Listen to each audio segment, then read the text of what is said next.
Hello, how are you? Graham and I have been out for a walk and it's blowing a hoolie out there. So we've come in, and before I cook some supper, I thought I would read you a story. So the Motley crew have all come to listen, and they're all sat here, and you can see who sat on my lap. Gertie. They had a bit of a squabble deciding who was going to sit on my lap, but Gertie won. We've got them all, and I'm not sure what Hump Thumper thinks he's doing. I think he's whispering sweet nothings into Geoffrey's ear, so we might have to stop the story if they get too boisterous and naughty. So you two boys behave yourselves, yes? Yes, that's good. We've got the Chumleys, we've got Graham's bear, Pooh Bear, Woof, and we've got Tinky Winky and Bear. Oh, Tinky Winky. Have I got the name wrong? Oops. Who's that fella in blue? Macapaka? Upsy Daisy. It's not Upsy Daisy, is it? Let me think. What did you say?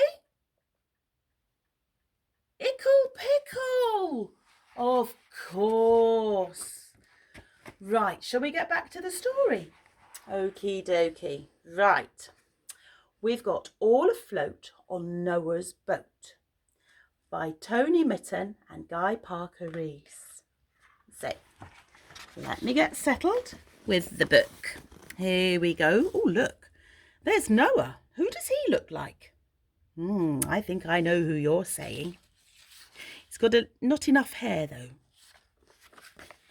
Right, here we go. Bang, bang, tap, tap, chip, chip, chip. Noah built a house in the shape of a ship. He built it wide and he built it tall. He built it for creatures great and small. When the rain came down, Noah clanged his bell, crying, "All aboard the Ark Hotel! The ground's getting wet, it'll soon be mud. Come and keep safe from the rising flood." So along came the creatures all in pairs, flying through the windows, stepping up the stairs, filling up the ark with a racket and a row. There were snakes at the stern and bears in the bow. Here's the snakes at the stern with a rhinoceros and reindeer.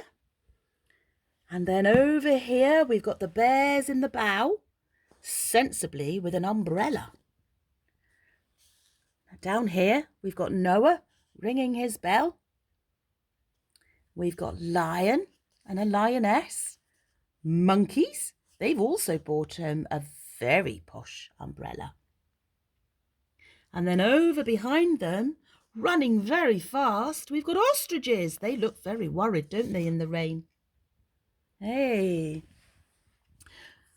So, let's see what else.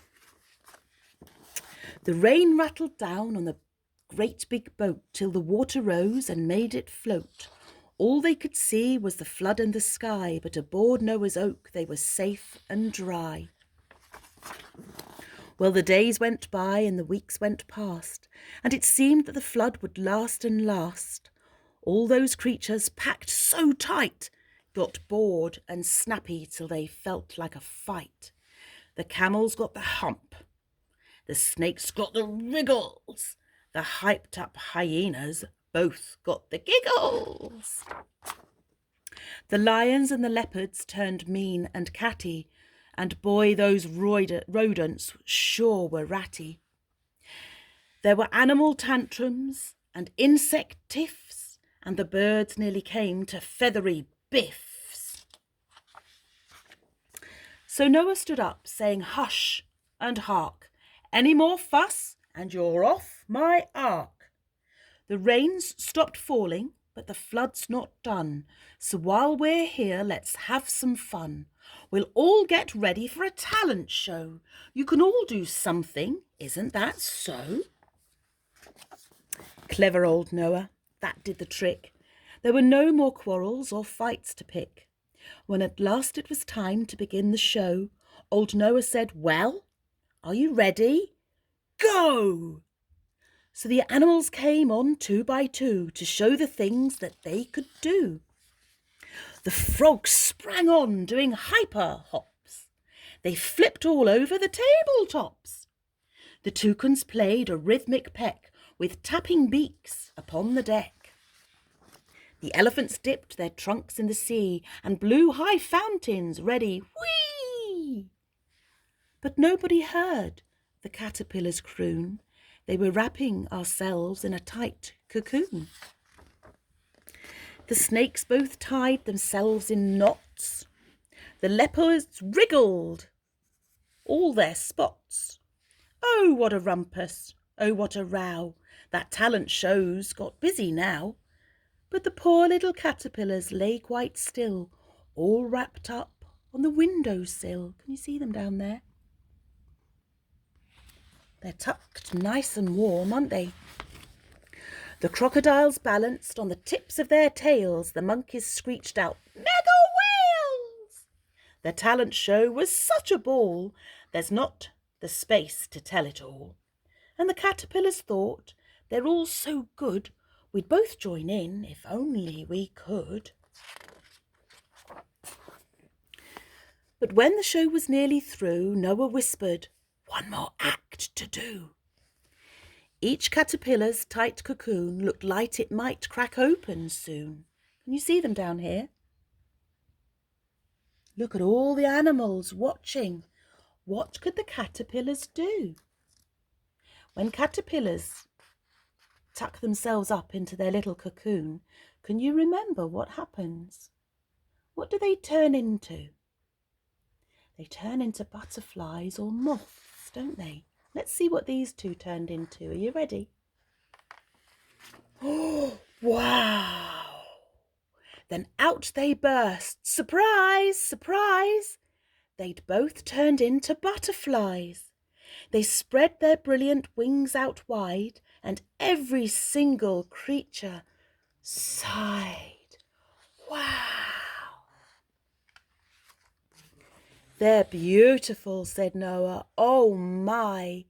They've opened their wings to fly. But look, out there the water's gone. That means there's land to live upon. The butterflies can end our show. Let's wave goodbye and watch them go. There's the butterflies flying. And look what we've got. The promise that everything bad will always end. The rainbow. Wow. Then the creatures came out 2 by 2 on a world that waited, bright and new. Okay. That was a really, really lovely story, I think, particularly at this time when we are probably all tucked up on a virtual boat and probably feeling grumpy before long. So I thought I would read you a poem now, and let me have a look. What shall I read? I know. Old Father William. Are you ready? I'll show you the page in the book. There's quite a lot of writing, so I'm going to have to read it carefully. Are you ready? Are you sitting comfortably? You are old, Father William, the young man said, and your hair has become very white, and yet you incessantly stand on your head. Do you think at your age it is right? In my youth, Father William replied to his son, I feared it might injure the brain, but now that I am perfectly sure I have none, why, I do it again and again. You are old, said the youth, as I mentioned before, and have grown most uncommonly fat, yet you turn a back somersault in at the door. Pray, what is the reason for that? In my youth, said the sage as he shook his grey locks, I kept all my limbs very supple, but the use of this ointment, 1 shilling the box, allow me to sell you a couple. You are old, said the youth, and your jaws are too weak for anything tougher than suet. Yet you finish the goose with the bones and the beak. Pray, how do you manage to do it? In my youth, said his father, I took to the law and argued each case with my wife, and the muscular strength which it gave to my jaw has lasted the rest of my life. You are old, said the youth. One would hardly suppose that your eye was as steady as ever, yet you balance an eel on the end of your nose. What made you so awfully clever? I have answered 3 questions, and that is enough, said his father.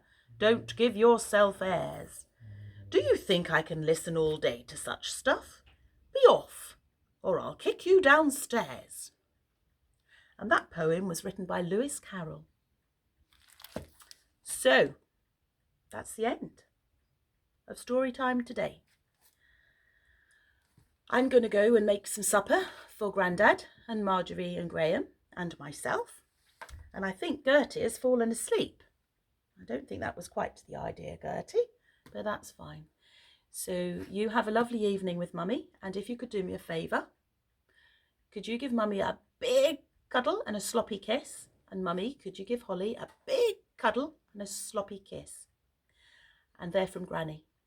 And I've got another little message in case there's a little girl called Freya watching. Hiya, Freya. Hiya, Kate.